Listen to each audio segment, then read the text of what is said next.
Good morning and welcome to Gana shot. Gana shot में आप सबका स्वागत है। Today we're going to have a look at Iran's miscalculations. And I think Iran has miscalculated big time. We'll go back into the history and then I'll carry out a battle damage assessment of what has actually happened so far. It's easy to say this missile facility has been hit, that enrichment facility has been hit, but you have to understand the impact, the overall impact of all this which has happened.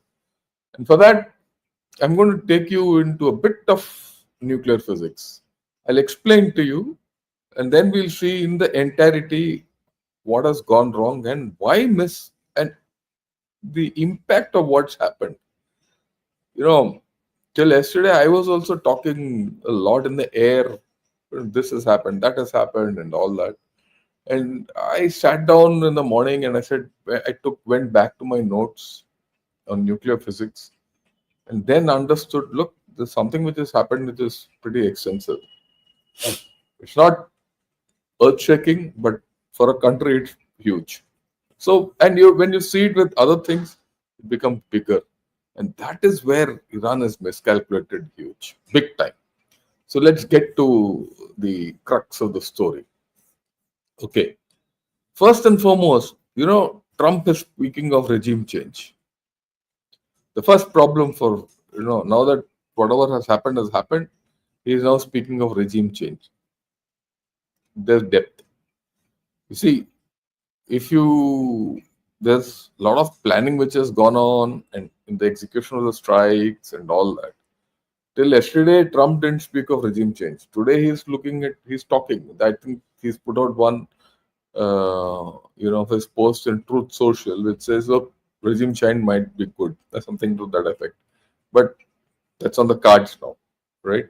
And that's on the cards not only externally, I think internally also things will, this is like a nuclear reactor. There's something happening inside which we don't know what's happening. So that's the story, right? And if you go back to this is it. He started with the nukes, Houthis, and all these, and these people have bombarded it with something else. So things are happening, right? Which we need to understand. So just give me 1 minute. I'll be back. There's someone at the door and there's no one at home. 2 minutes.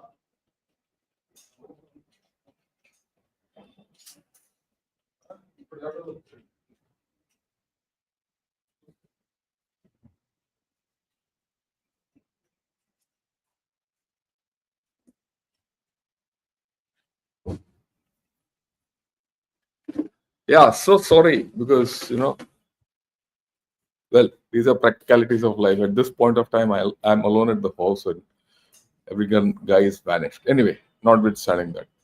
So you see this set of balls have played out. Right, let's go ahead. We've spoken of regime change in the air.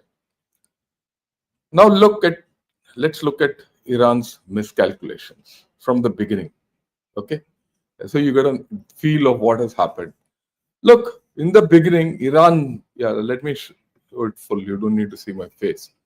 Okay, right. All Iran-backed Hamas. They wanted what did Hamas want to do here? They wanted to draw everyone in so that Gaza can be done. All that, and Iran supported it fully. Now, Hamas has set in motion a chain of events. What has happened? That has destroyed Iranian power completely in the region. That's the important point, and Iran saw it happening. Now, did Hamas achieve what it wanted? It didn't after that October 23 attack last year. Okay, Gaza has been razed. More than 50,000 Palestinians have been, killed. That's what people say. Okay, Hamas itself is a shadow of itself. So this is one thing. This is the start point, like a nuclear fission chain reaction. Then you see Houthis, of course, are still active, but they're still degraded. There's nothing much they can do. They are saying that we will do something against Red Sea, yeah, wo. Beyond that, they can do very little. I don't know how many missiles or long range missiles they have. They must also be running out of their own capacity. Okay. Hezbollah has been degraded. Hezbollah was supposed to be the strongest militia in this region. It was more like an army. That's gone. Syria is gone. Syria is today run by Sunnis, where it was complete Alawite Shias, and it was a part of this Shia crescent. That yellow area which I'm showing here was all part of the Shia crescent. It's gone, right? And none of these Sunnis are toward have any leaning to the Shiite mullahs of Iran. Then you look at Iran itself, its strategy of encirclement of Israel with a ring of fire, that's been completely dismantled. Now, what has this done? Fundamentally, what this has done is that, till recently or till then,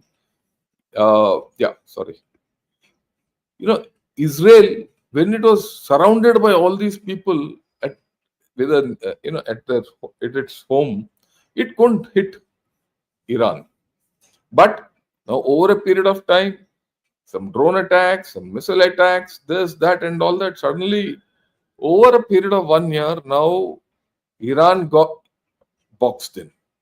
Israel spread its wings.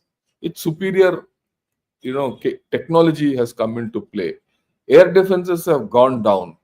It allowed Israel to directly target itself, which something, say, 1 year back, one couldn't have thought of it also.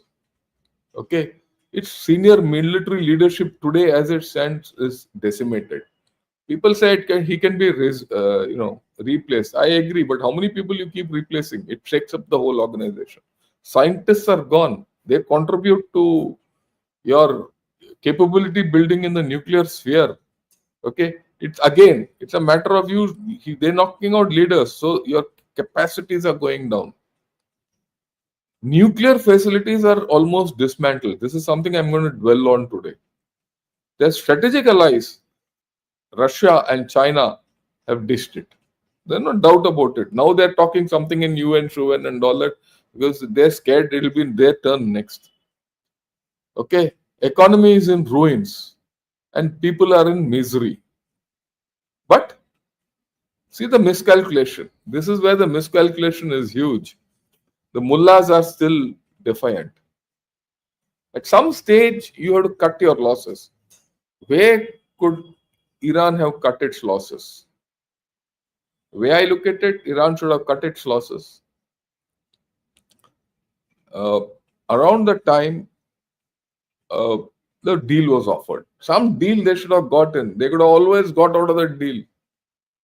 The deal was not important. The deal would have given them time. Now will they have time for recovery?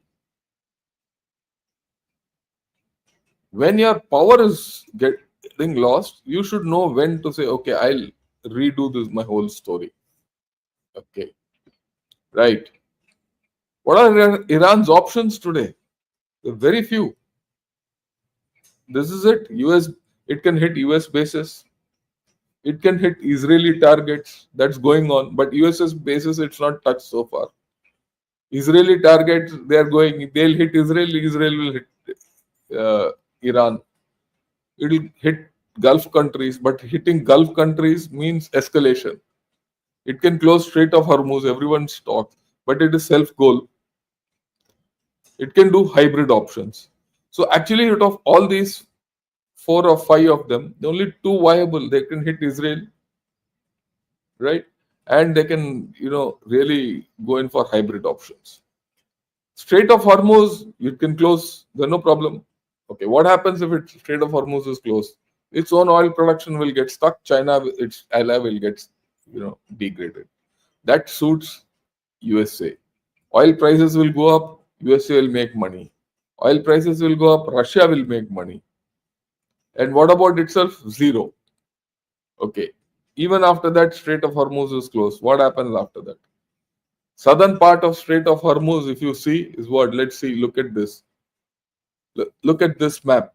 Southern part of Strait of Hormuz is Oman and UAE and all that. That is secure, right? It is only the northern part. So what will happen from the northern part? What will happen from the northern part? Iran will, fire missiles or drones and things like that. So for that, there could be a limited action.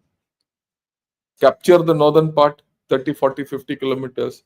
Provide a safe corridor. Open Strait of Hormuz. It might take 5 days, 10 days, 1 month. But once that happens, someone would be permanently here on the Strait of Hormuz. And they have this Bandar Abbas next door. If that is captured, limited ground action. Like I said, that in between options are dangerous. Day before also, yesterday I said, in between option of fire and withdraw.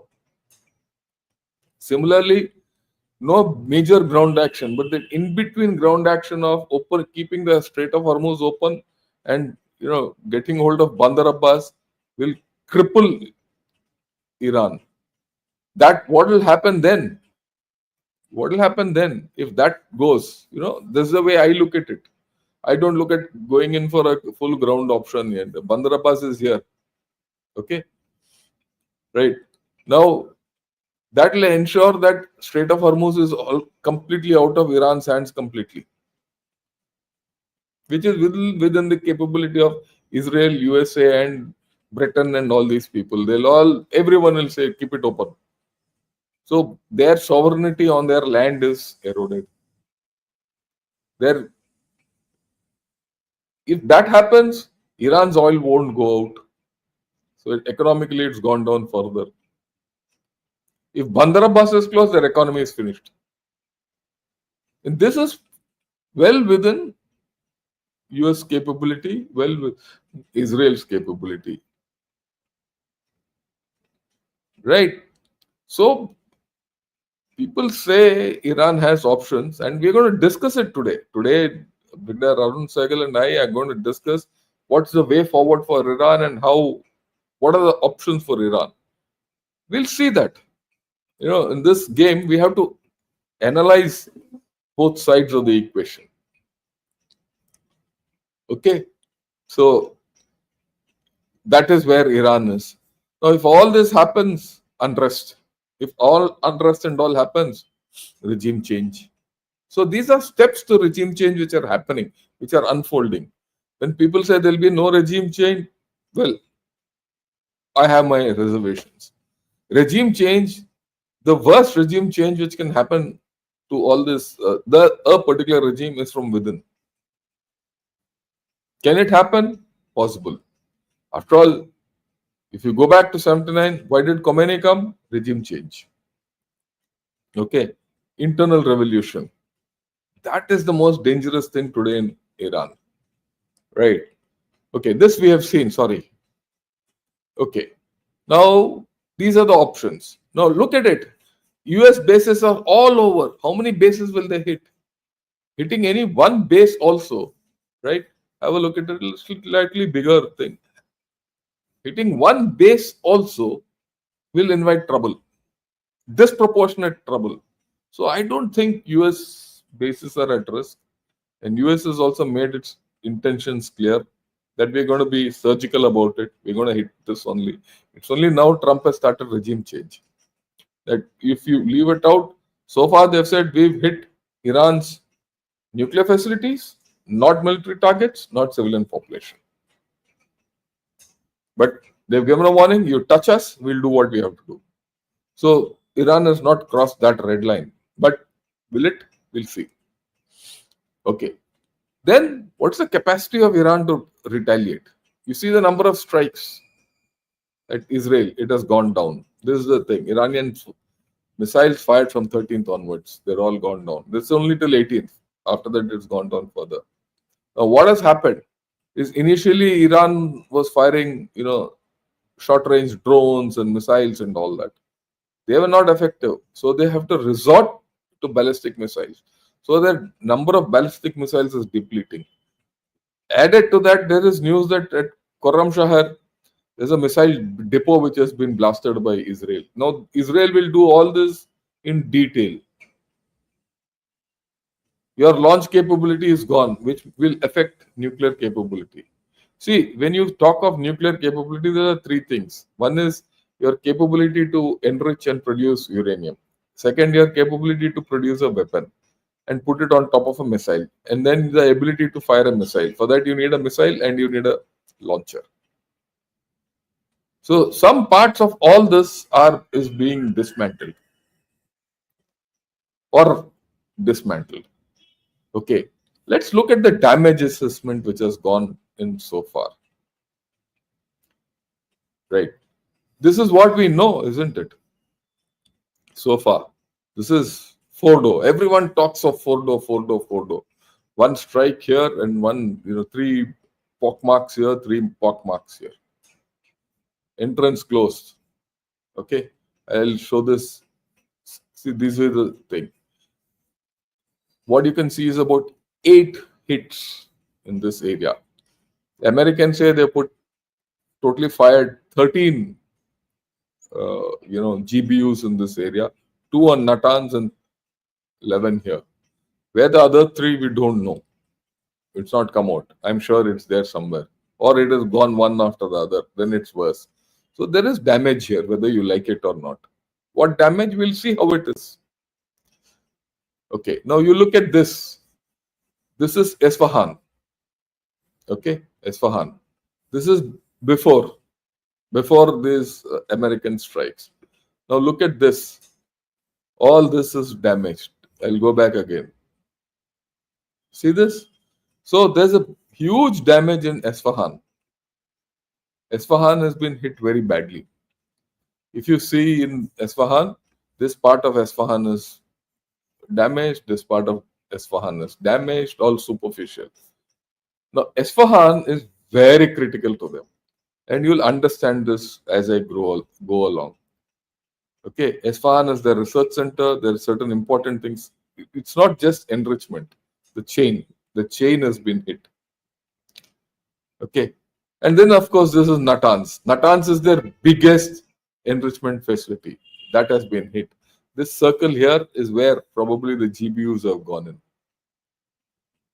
Okay, half of Natanz was overhead, half of Natanz was inside. Finished.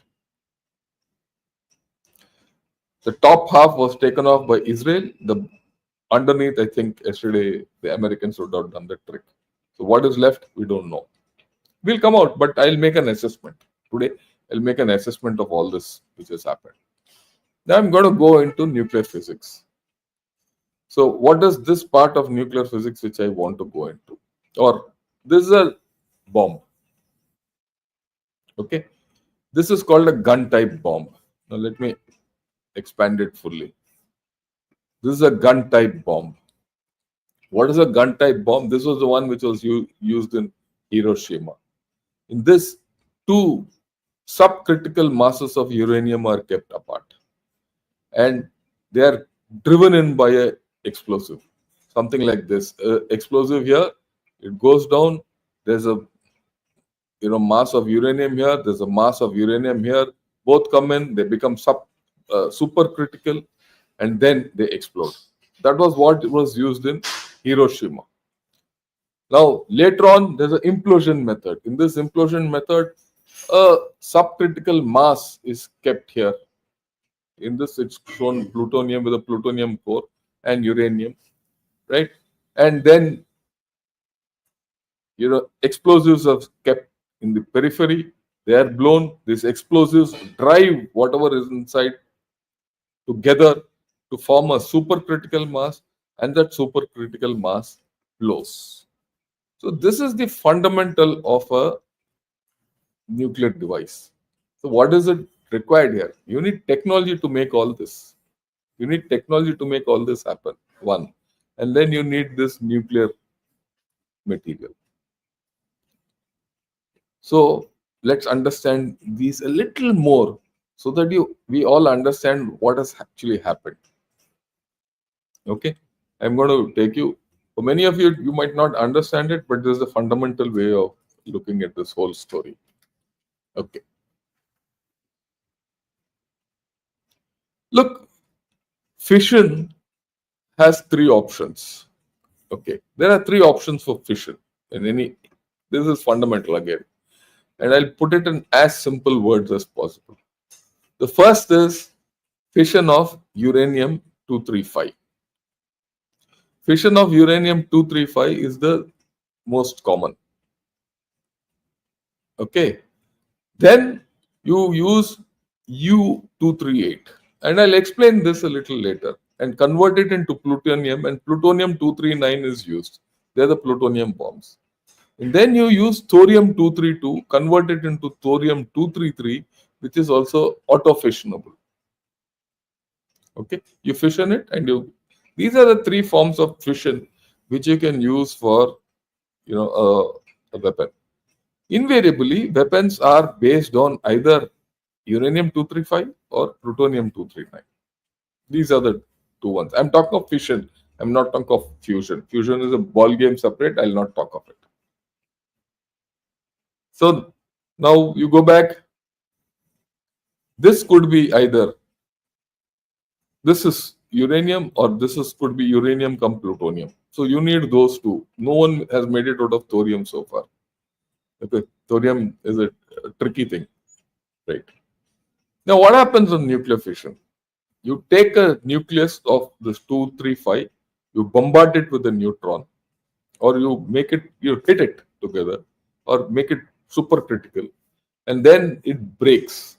When it breaks, you have byproducts and you have more neutrons coming out.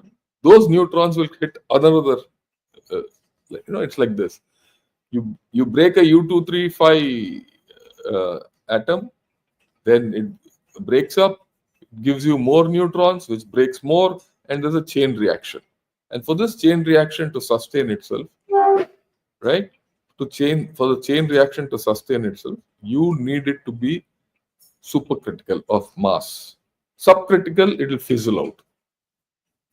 Okay. So that means you need adequate enriched uranium in adequate quantity. So that is why you need an enrichment process. So what is this enriched uranium and all that? We'll talk of that. That is something which very few people so far we have not spoken of it. We have only spoken of everything. But let's understand it, because then you'll understand what's happening there. Okay. Normally uranium occurs in underground deposits. It's in the form of yellow cake. What people say is yellow cake. Now you have to dig it out, leach it, treat it with acid, and then you start getting uranium. Naturally occurring uranium has 0.7% 235, uranium 235, and 99.3% uranium 238. The trick is this uranium 235. Uranium 235, which is 0.7% only available in nature, is fissionable. It's unstable. Even that, it's not fully unstable.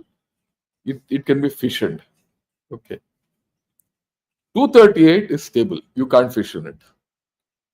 You can do something with it, but it's not fissionable. So, all nuclear weapons require enrichment. What is this enrichment? You have to increase this proportion of U235 to 90% or more. That is something which is available in nature in 0.7%. You have to make it 90%. That is when it is called highly enriched uranium, HEU. Right. Now the uranium from which 235 is extracted, because natural uranium I said is 99.3%, 238. When you extract 235 out of normally occurring uranium, it is called depleted uranium. Why it's called depleted uranium? because it is depleted of radioactive uranium, or rather fissionable uranium. Now that is a very hard substance, normally used for anti-tank rounds and where hardness is required.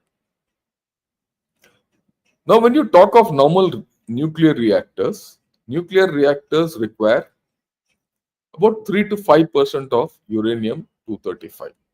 Just 3 to 5%.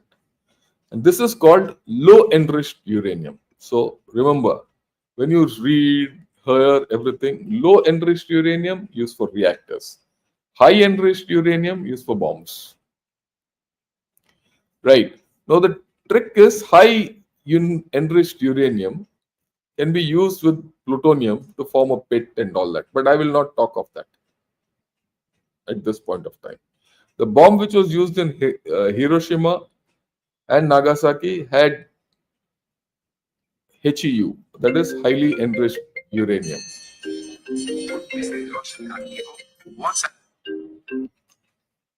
Right? High enriched uranium. And that was about it had about 15 to 20 kg of uranium. Okay. Now that's what you require to make a bomb without plutonium. But if you have to have a plutonium process and all that, you need lesser. But in the case of Iran, I don't think they had a plutonium process fully there, because they were looking more at uranium enrichment only. Okay. And with what they were planning, that's why they say you need 40 kgs of, you need about 20 kgs of HEU at 90% plus to make a bomb. And they had about 40 kgs, they had about 400 kgs. That means of 60% enrichment, right? 40, that is, which they said will make 10 atom bombs. So about 40 kg of 60% enrichment. When you enrich it to 90% plus, it goes down to about 15-20 kgs, and that's why 10 bombs. It's not so simple, okay, that you enrich it. It's a very complicated process, and we'll talk of that. Okay, now uranium enrichment, I'm going to go a little technical, but it's worth it. Understand it. I'll put it as simple as possible. Uranium just can't be enriched just like that. It has to be converted. That's why it's called a conversion facility, uranium conversion facility. If you don't have a conversion facility, you can't make enrich. You can't enrich. Okay, so you convert it by mixing with fluorine. Okay, and that is called UF6, uranium hexafluoride. Okay, and this conversion facility in Iran was at Isfahan. Okay, UF6 is a critical compound. You need it for enrichment. It is only through this that you do enrichment. Right. Now, UF6 is the one which is put into the centrifuges. Okay, so that you increase it to 235. I'll give you an idea of what that is also. But UF6 is not easy to handle. It is corrosive and cause severe irritation, burns, and all that. So it has to be handled very carefully. That's why when people say, "Oh, uranium enrichment, it has been taken off, and this has happened, that has happened," yeah, something else has happened. You have to understand. It is normally transported in sealed metallic containers, so that it can take on mechanical and corrosive impacts wherever. It's a dangerous substance, UFX, right? Inflammable, all that. And it's also called hex. Normally, when nuclear chaps say, they call it hex. So slang, you'll hear it as hex. Okay. Now, this is a centrifuge. This is a centrifuge cascade. This is the Iranian one. See here? This is the Iranian flag. Now, you need, Iran has about 4,000 of them. And these are sensitive things. It's not simple. Okay. They get shaken, you have to remake the whole thing. Now, let me explain this. This is a reactor. Understand this. This is a normal reactor. This is a normal reactor which is there anywhere. Okay. Now, what happens in a reactor? And then I'll come to something else. This is the core of the reactor. What you see here are the fuel rods. What are these fuel rods? Low enriched uranium, 2 to 3%. Okay. Then you have control rods. Control rods are the one where if you put, you start getting neutrons out. And that will control the amount of fission which is going on. Now there is water which goes around this reactor, takes the heat away from the reactor. This water over a period of time, because it is exposed to these rods and all that, is called heavy water. And this water transfers heat to another set, a tank in water which is kept where steam is generated and it drives turbines. And then there's a condenser, and this is a cycle, this is a cycle. Now, internal cycle is important. Okay, internal cycle is important. I'll come back to this after some time. Yeah. So, what you get out of a normal reactor is heavy water and plutonium. Heavy water is this, which is going around the core, and plutonium you get because the rods are largely U-238. When U-238 is ingested with neutrons, okay, because only 235 is only 2%. The 2% fissions and it becomes heavy water and it heat and all that. But the 238, which is maximum, keeps getting ingested with neutrons. That becomes plutonium. And that is also fissile material. Okay. Right. Now, plutonium is not found naturally. It comes out of a reactor. Okay. That's the crux. I'll not go into all this. Once plutonium is extracted, you can reprocess it. So for using, this nuclear rods, converting, because that nuclear rod of a reactor, the nuclear rod of a reactor can be converted into a, what shall I say? Um, Plutonium. But to do that, you need a reprocessing plant. If you go the plutonium route, India is on the plutonium route, incidentally. 1 minute. Somewhere there's one slide which I've missed out. Okay. Now, let me also explain, right. Let me also explain to you what has happened. What is the centrifuge and all that. What is the centrifuge? At the base, there are motors which are going, bearing at high speed, right? The one, one slide I had made is missing somewhere. So that's how I'm explaining out of this. Now, from the top, they put in normal fuel. And when this revolves at high speed, U-235, right, is light. It stays in the center. U-238, which is heavier, goes to the side. Okay. And from these lines which are coming out, one line you get out enriched uranium, that is 235. And in the other one, you get depleted uranium, which is 238. Still part of with fluoride. And that is again reprocessed, again reprocessed, again reprocessed to get to 90%. It's a reiterative process. It's not simple. It's a reiterative process. That is why in Natanz it is estimated there are over 2,000 of such centrifuges. They are very delicate. And even in Fordo. Okay.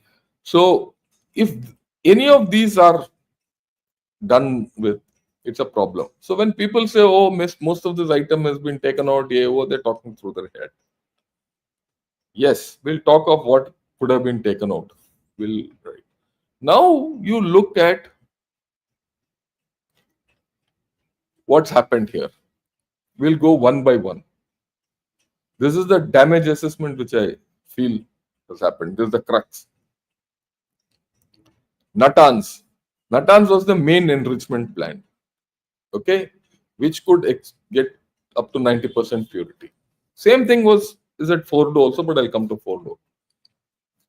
Oh, like I said earlier, in Natanz, the overground uh, infrastructure was destroyed by Israel before this.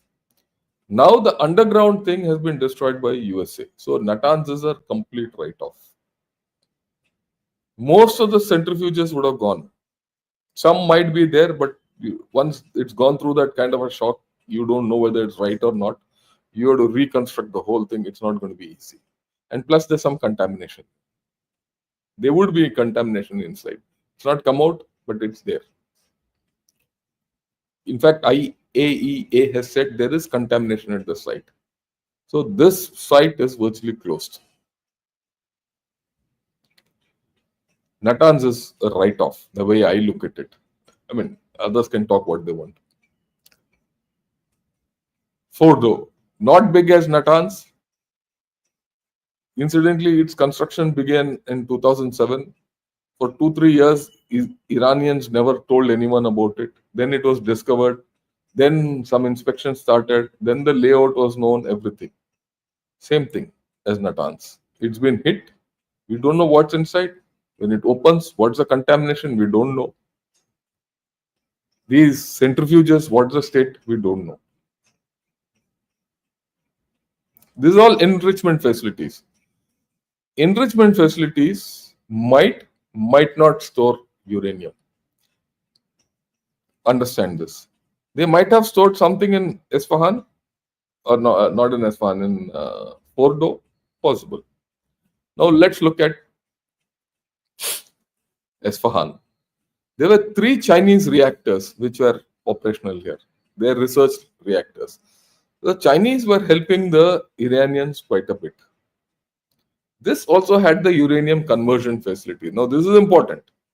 What is that conversion facility? I told you this is the facility where raw uranium is taken, fluorine is taken, made into UFO, and made into UFO and then sent for enrichment. That's the first stage of the process. Uranium mining, conversion, enrichment, reprocessing. This is the cycle. Okay. Right. So the conversion facility, and yeah, like I said, this facility, this conversion facility is supposed to, supply UF6 to Natanz and also Fordo. Something else happens. It's called the uranium dioxide. That was being used as the conversion, which is also a byproduct of this whole story for Arak. Okay. Then there are experiments in heavy water production research which is happening here. Right? So fuel production, fundamental thing, everything is at Isfahan. That has been hit. That has been hit extensively. Right? So where you enrich, it's been hit. Where you mix uranium with fluorine, that has been hit. Where you met uranium dioxide and get heavy water processing, that's been hit. Right. Something else has been hit. There's a heavy water plant at Arak. That's been hit. What is that heavy water plant? The heavy water which comes out of this goes to Arak for reprocessing, because the heavy water is also full of some plutonium and all that, because that has interacted with the rods. It's got plutonium, so that can be reprocessed, enriched. And then the rods, which is there, you have to shave plutonium off that. That is done at Isfahan. So Isfahan is it? Arak was finished off by Israelis. They say that Arak was not functional even before this. But I don't know. We don't know. But that capability is gone. And then something else has been hit. That's the Tehran. The Tehran Research Center has been hit. Okay. Tehran Nuclear Research Center has been hit. Sorry, before that I'll get to Parchin. Parchin was supposed to be the research and development and production of ammunition, rockets and explosives was being undertaken at Parchin. Right? Some time back, the IAEA officials identified a large explosive containment vessel inside and reported that they had credible information that Parchin was used for implosion testing. So these vessels, see, I'll go back now. In Parchin, yeah, this was being tested, this implosion vessel. That's the technology for making weapons. And Parchin has been hit. Their conversion of enriched uranium into weapons, that research was being done at Parchin. That has been hit. Okay. Yeah, I'll go back. Yeah. That has been hit. So their weapon production capability has been hit. Even if they have enriched uranium, they have to convert into a weapon. Okay. Please understand what I'm talking. TNRC, Tehran Nuclear Research Center. Lot of undeclared activities was being carried out here. Plutonium separation, purification, conversion, laser enrichment, the works, plutonium production. Like I told you, every reactor gives you plutonium. That's what we do. We have a fast breeder test reactor, A1, but that at this point I'll not talk. So why is this important? Because Bushehr is a nuclear normal reactor. Bushehr produces heavy water and which goes to Arak, and heavy water processing was done to get radioactive material from there or fissionable material out of that. Bushehr produces plutonium rods. That research was being done at Tehran Nuclear Research Center, and the processing was being done at Isfahan. Now, all these have been hit. Bushehr has not been hit because if you hit Bushehr, there will be a nuclear catastrophe. All these other facilities have been hit, confirmed by Israel. And they'll be hitting more, they'll finish it off. So, what is left of the Iranian capability? Please understand this. People now say, oh, what about that enriched uranium? What about that enriched uranium? Can you convert it into a missile? Can we convert it into a weapon? Where you are doing research, that's taken off. Can you put it on your rockets and missiles? They are depleting. The only thing is that has Iran already converted, because they were about 1 year back. I had read that when the IAEA did some inspection, there were traces of uranium which were enriched up to 83%. Okay. Be that as it may, there are also reports that some cold testing has happened in North Korea. In which case, will it be safe to assume that Iran not only has adequate enriched uranium to make a few bombs and also the capability? Possible. Does it have a bomb? Possible. With Chinese and North Korean capability, it has got. Can it threaten anyone at this stage? That's the doubt. That's the option, that's the doubt. Will we know when? We'll come to know sooner than later. Okay. And that's what we're going to try and decipher in the evening. What are the options Iran has? It's not going to be technical. I've gone technical. I do hope you enjoyed this technical, semi-technical and semi-tactical, semi-strategic thinking. If you liked it, press the like button and subscribe to Gunner Shot and join me as a member. Right, with this, I'll take a few questions.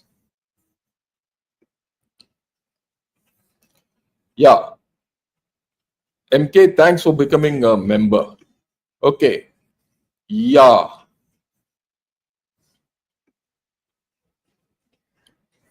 Concur, Joy Bangla is a nuisance. Joy Bangla, I'm telling you now, if you make yourself a nuisance, I'll ban you.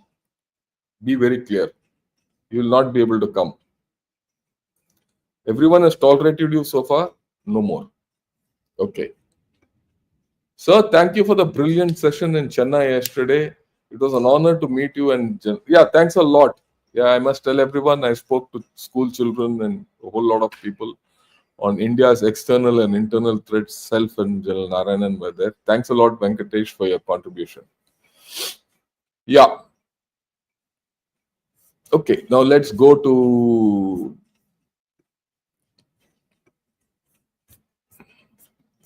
a few questions from the top.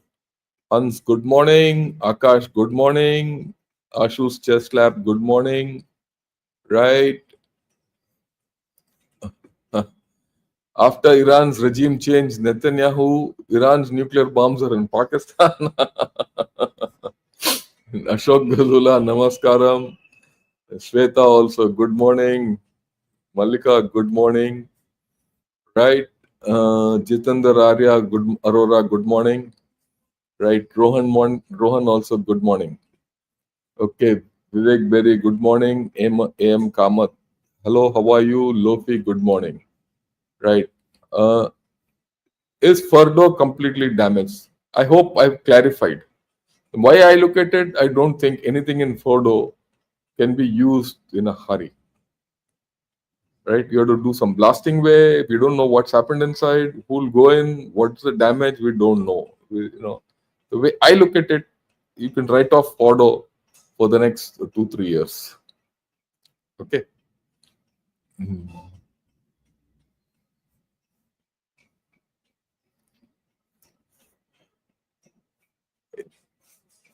Yeah, without mustache our IQ drops by 20%. Yeah, we don't know.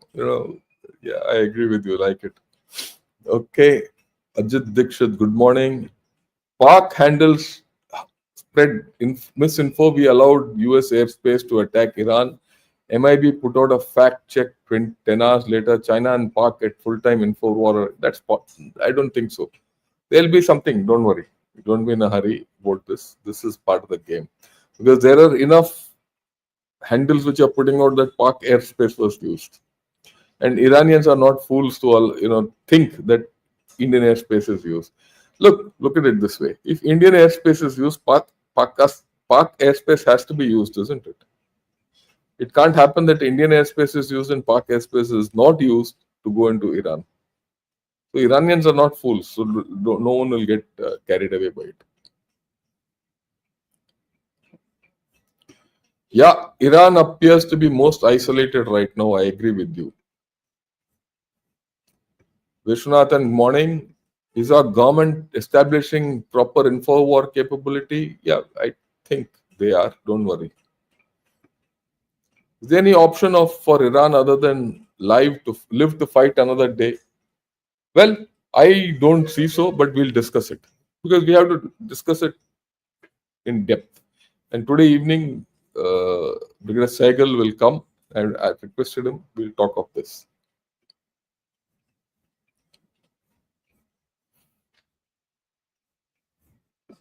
Yeah, Israel in the past 20 months have dealt with Hamas, Hezbollah, Houthi, and now Iran, targeting one after the other. So, do we have a level of commitment and intelligence in our forces? Definitely. And don't worry. Haven't we handled Kashmir, Northeast, China, Pakistan? Everyone to his own capability. Okay. Very nice caricature, way to powerful way to convey complex issues, emotions, social issues in an engaging manner and brings a big smile. Thanks a lot for that. And Ram sways he wants a regime change. I've spoken of it. Khomeini said Iran is not important, Islam is important. Is it a suicidal tendency? It may harm Israel. Look, it's a theocracy. how much can it harm Israel now? Okay. Yeah, there might be hybrid actions, but we'll see where it goes. How much can you harm Israel with hybrid actions? To prevent further escalation, reassure an ally and declare affirm their presence of influence on the geopolitical landscape. Russia may find reason to intervene in Iran's favor. Evening, we'll talk of it. Okay, escalation of war turning ugly. However, what will be this civilians residing in war in their own countries? Fear of, yeah, that's a bad thing. That's a bad thing. Hindustan Times has put out that Russia has threatened to give Iran nuclear warheads. This is a bluff, or could it really happen? Why I look at it, it's a bluff. But we'll talk of it in the evening. They have to have their presence recognized and felt. That's about all. It's all big talk. Ajit Dikshit, an excellent analysis. Thanks a lot. Mm, please click the like button. Subscribe to this channel. Yeah. Again, thanks a lot, Yogesh. Iranian nuclear heads are plutonium based. Jai Bangla's head is based on solid iron, rusted iron. That's about all.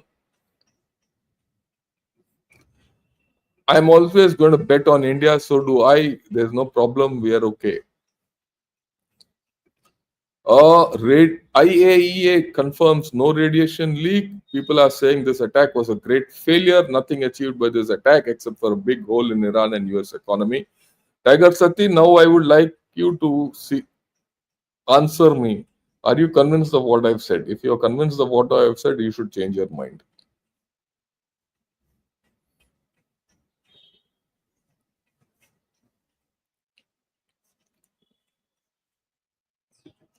Yeah, such detailed explanation can come only from general's knowledge, and it is good that knowledge is to be shared. Yeah, thanks a lot. That's the whole idea. All of us are shooting in the air. We don't know what's happening. That's why I thought I'll put across a semi-technical presentation. I can go completely technical. Incidentally, I teach fundamentals of nuclear technology to uh, students in IIT. How much area can be harmed by one tactical nuclear weapon? Maybe half a kilometer, 1 kilometer. That's it.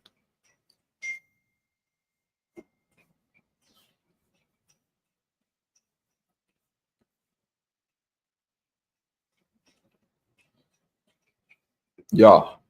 Only an ideology driven state will keep on making such self defeating decisions, just like Nazi Germany. Otherwise, a pragmatic state will always try to cut its losses at the expense of it. I think they should have done somewhere last year. Okay. When their reach and all their, you know, militias were getting killed out or cut out after Hezbollah, Syria, Houthis were hammered, Hamas insignificant. They should have contracted and waited for that day, rebuild, and then go. But they were not. You know how it is. Pak is more dangerous than Iran. What will be Israel's action against Pak? We'll see in the future. I think that's a little too far at this point. Whether little confused as to whether to take US military seriously. On one hand, they execute this flawless operation, but same chaps also lost to slipper donning Taliban. See, that's a different story, and this is a different story. Their operation, they've set back Iran. There's no doubt. Their nuclear structure in Iran has been dismantled. Let's not have doubt. I don't have doubts. That's why yesterday night I went back into nuclear technology, examined everything, and see what all they've done, pieced things together. It's pretty serious. From here, they've not put boats on ground, nothing. So let's see where it goes. Why think that they lost already? Yeah, many states in India has uranium deposits, including Jharkhand. Yeah, I agree with you. Yeah, great presentation, well explained. Thank you. Oh, wait, let me see if I can show you a picture of the Give me 1 minute. I'll show you a picture of the centrifuges if I can. Right. I might have it. And give me 2 minutes. Yeah, got it. So this will give you a clear idea of what I'm talking of, so that towards so it's come towards the end, but worth it. I'll spend 10. See, this is a centrifuge. You'll understand this now fully. Sorry, little late, but this is a centrifuge. What happens in this is this UF6 supply comes in here. See this? What I said, uranium hexafluoride is pushed in here. Now, at the bottom, this centrifuge is spinning. Okay, it is spinning big time. It's spinning like this at high speeds, right? Now, as it spins at high speeds, the uranium 238 keeps going to the outside. Okay. Now, when it goes to the outside, then it is collected from the outside, and uranium depleted of U35 goes out. The U35, which is a lighter metal, collects and it is taken out. As simple as that, but very delicate. There is another model. In that other model, the UF6 supply is pushed in here. Okay, it's pushed in here, and that's spun at high speed. Okay, and there's a porous, there's a diaphragm.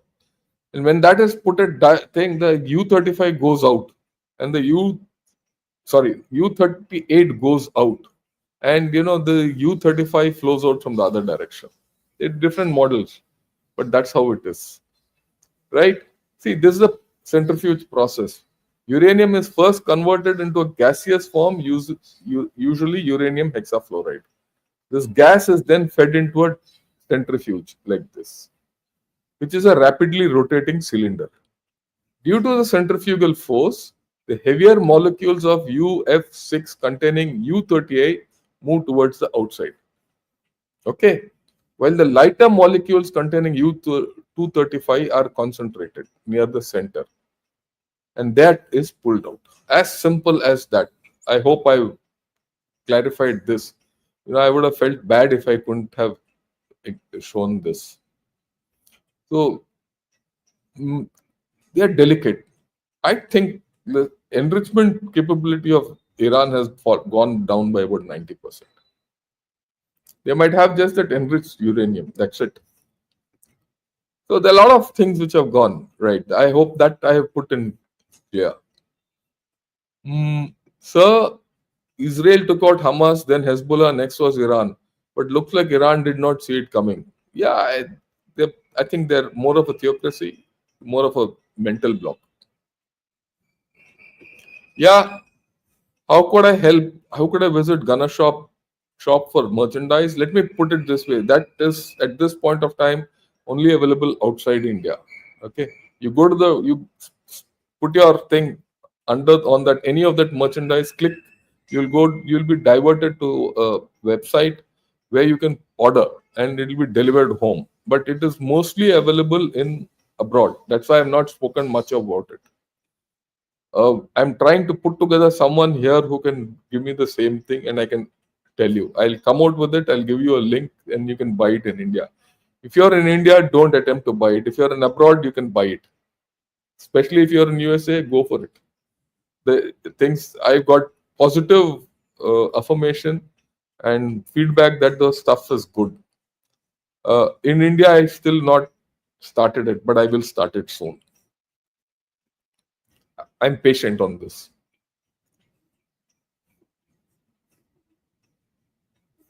What was the effect of bunker bursters? I've told you. It's not destruction. If those are contaminated, some broken, we don't know what the thing is. I'll have to redo the whole thing. And for that, I don't have scientists. I don't have money. A lot of problems. Technology, where will it come from? You have six root exploits, relative diffusion rates of uranium isotopes to enrich one isotope, while conversion involves transmuting. Yeah, that's what I said. Conversion, right? Yeah, conversion is or reprocessing. Conversion, reprocessing. There's all even uranium to hex is also called conversion.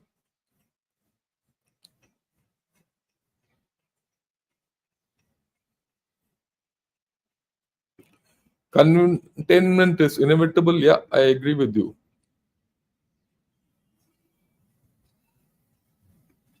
Nuclear chain reaction when enrichment is going on in yeah, no, it can't happen.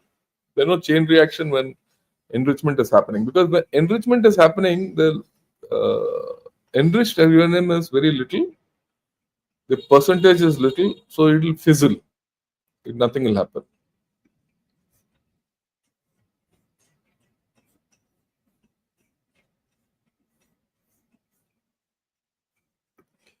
Yeah, what would have been the reason for such a geographical distance between different stages of processing centers in the Iranian nuclear program? Safety, yeah, normally it is safety, not only against the external attack, even internal disruptions. Even for us, we have something in Mysore, something in Rajasthan, something in Bombay, something in Kalpakkam, and there are others who are working in universities and all that, and it's different. It's all spread out, right? It is spread out by design so that if one center goes up, there's not much risk. Okay. Yeah. I mean, I won't like to talk more about this.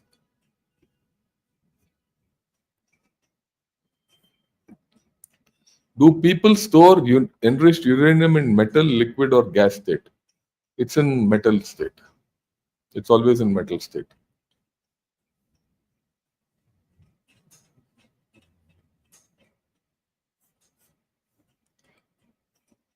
Yeah. Let me see.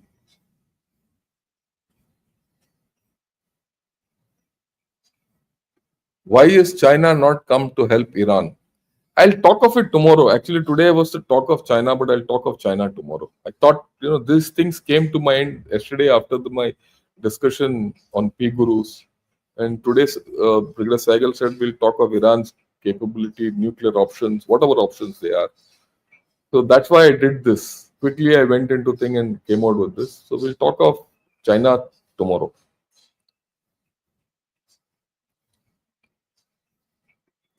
Yeah, there's a rumor about Pakistan that Khan's nukes did not work. It's right, they didn't work. They used Chinese thing. Even that didn't work fully.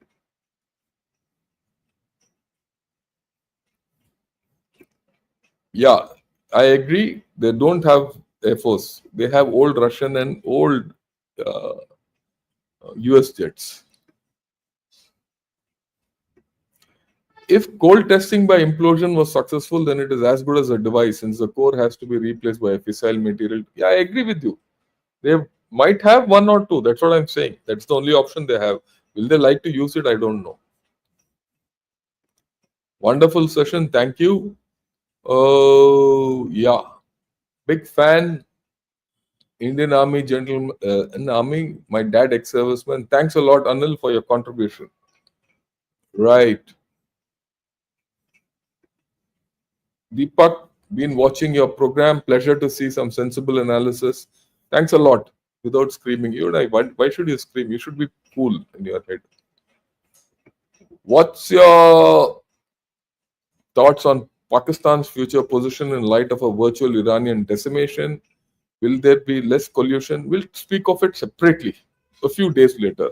I have already put it in passing, but I'll examine Pakistan separately again. Thanks a lot. You're sweet, so nice. Uh,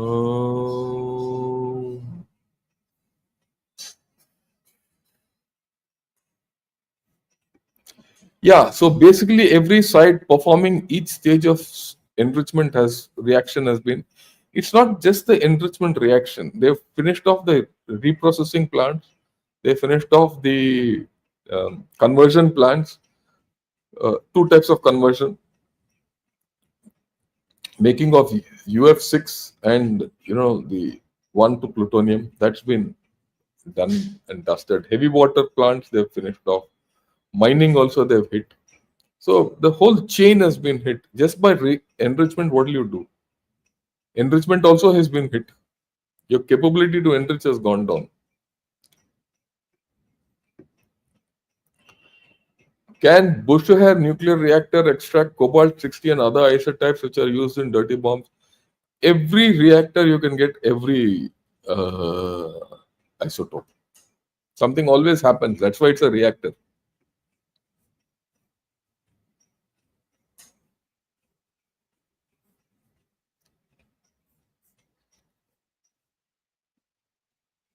Okay.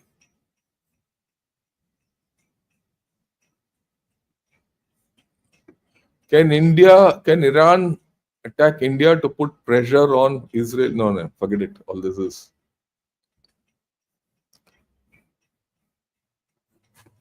in. Will Iran withdraw from NPT, or can it result in more attacks on it? We'll discuss in the evening. What are the options it has? Right? What steps should government take to expand defense ties with Quad and with Australia and Japan? Strengthen Quad and reach out to Japan. Japan is the one which we is important. Australia is insignificant. It doesn't matter much. Japan. We have to strengthen our technology ties with Japan.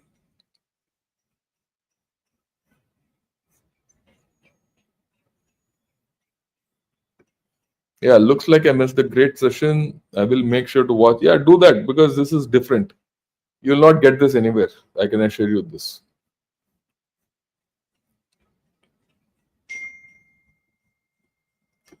Oh, I'm glad. I'm wish we had a teacher like you in our school days who made the boring topic of nuclear physics so interesting with your explanation.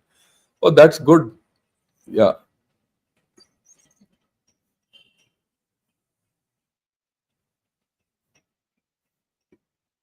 Heavy water is not a product of uranium fission reactors. It is an input.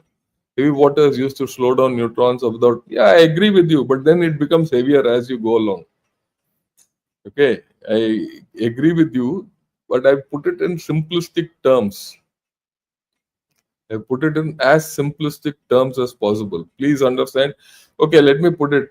A lot of what I've said is probably not correct also. Okay, but I made it simplistic for people to understand. Okay, and to say that heavy water is not a product of fission reactors is also wrong. I know heavy water is transported from all our reactors somewhere. Okay, so look,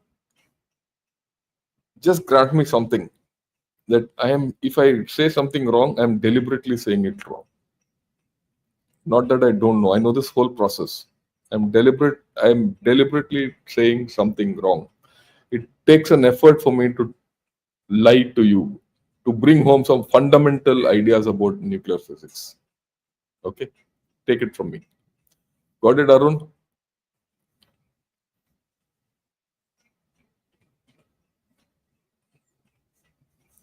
Yeah. In USA, it ships from San Diego. Quality is awesome. I bought only two 15 ounces, mainly coffee mugs and around round neck t-shirts. So thanks a lot. I'm glad my those are being bought. Those of you who are in USA, please go ahead. I think it's worth it. So far, I've not spoken of it, but because I thought I should get someone in India to do it. I've not had the time because I'm busy with certain other things to get hold of a guy who can do it in India. And I don't think it's that costly in US terms. The problem is it's not costly for on Indian rupees also. The problem is the packaging and cost. When it comes to India, it doubles. So that's why anyone in India don't go for it. If you're abroad, buy it.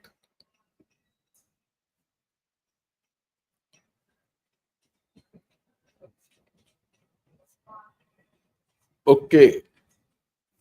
Should India start the process of mediation between Israel and Iran? We should.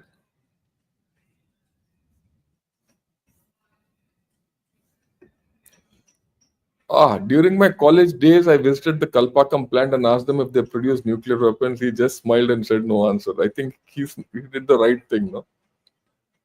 He just smiled. See, let me also tell you, they don't make the nuclear weapons, but it's a fast breeder test reactor. Fast breeder test reactor makes fissile material. Okay, they're fast breeder reactors. But let me divert into something else. There's something called a thorium cycle. We are aiming for the thorium cycle. Our problem is the plutonium which comes out, whether you want to use it for nuclear warheads or you want to use it for the thorium cycle. For the thorium cycle, you need plutonium.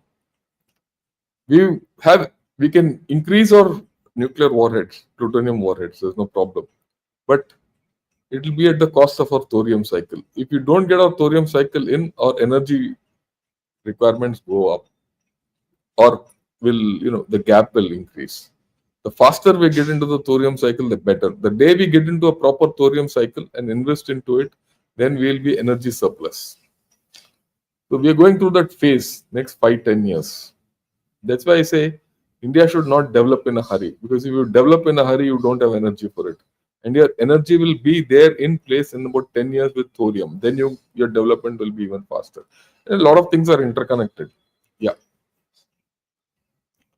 Okay. Thanks a lot. I think we've had a great time. I hope you had a great time. If you like this, press the like button and subscribe to the channel. And also join me as a member. We'll get back at about 7:30 in the evening with Brigadier Arun Saigal and talk of Iran's options. Till then, have a great day. Jai Hind to all of you.